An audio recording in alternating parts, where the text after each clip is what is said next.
We're here at the Dubai Offshore Sailing Club.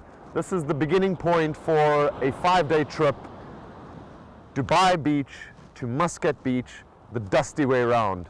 The trip's about 900 kilometers, of which about 120 kilometers will be tarmac, the rest all off-road. Can't wait to get this trip going.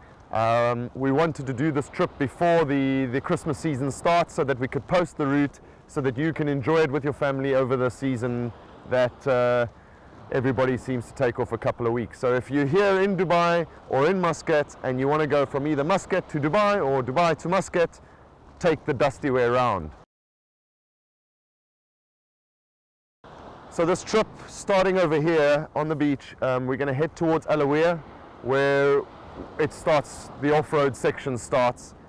We meander through to Malia and then head across to the Al Ain border, where we'll probably be spending this evening tonight somewhere in the desert close to the border, and then get across the border first light tomorrow morning. We then head towards the Hajj Mountains, Jebel Shams, Jebel Akhtar, all the way through down into the plains just before we get to Muscat. So probably 3-4 days camping, depending on how much filming we get done.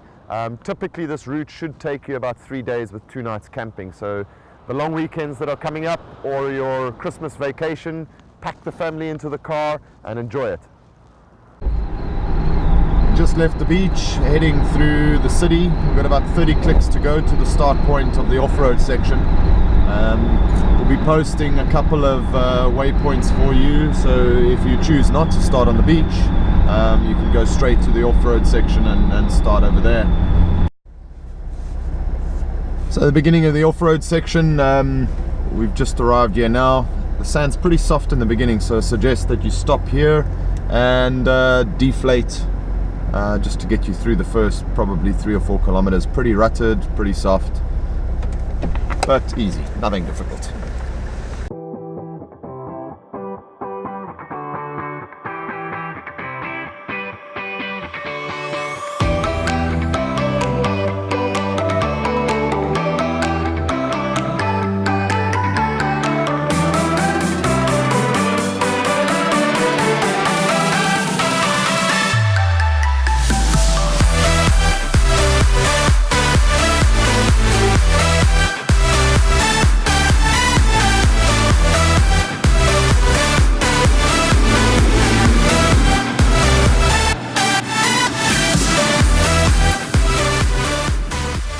Done about 70 odd kilometers so far through following the pylons, and the UAE desert has just got so much to offer, and it's just absolutely stunning.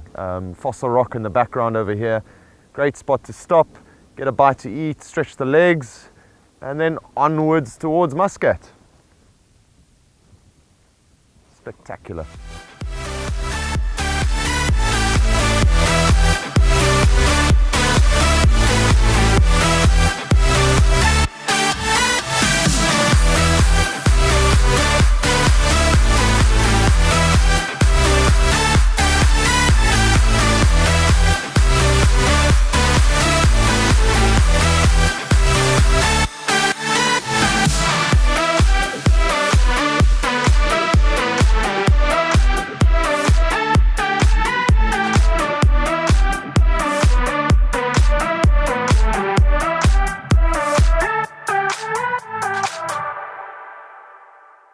The route thus far has taken us through the desert, following the pylon track, past fossil rock, and just before we enter this desert acacia forest, the route takes you right up to the fort of Malia. This dates to late pre-Islamic period. There's the fort that has been restored. Get out, stretch your legs, go and have a look at the kitchens that they've built, the storage rooms. It's said that this fort was inhabited about 12,000 years ago, but came to a violent end. There is a whole historical area here where you can learn more about this. There's also a couple of tombs in the area over here that are said to be dated even further back.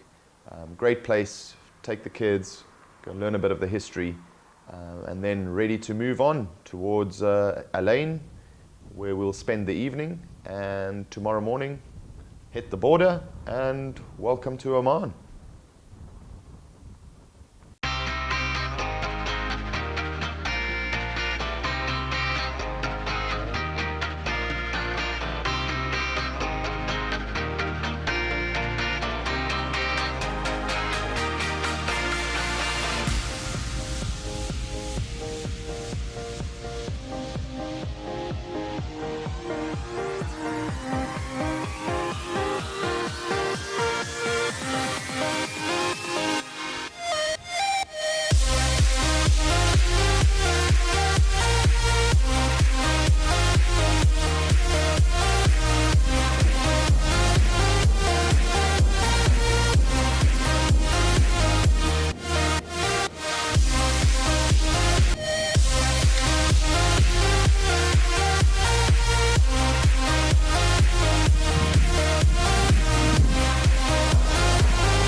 And I think you'll agree that this is the perfect spot to have our second night camp. We did the desert yesterday, left Dubai Beach, through a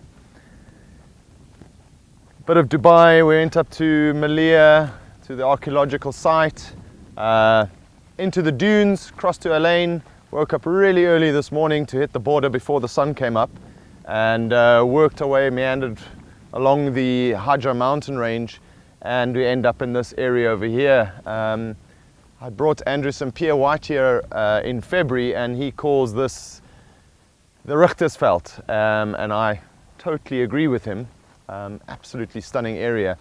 So when you get to this spot here, you could, as you can see, there's plenty of places to camp. I suggest walk around, take a drive.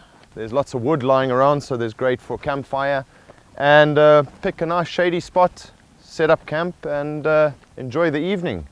So tomorrow we're going to be heading off to Jebel Shams, the dusty way around, obviously. Probably going to take us about 3 to 4 hours to get there. So we're just going to sit back and enjoy this beautiful view.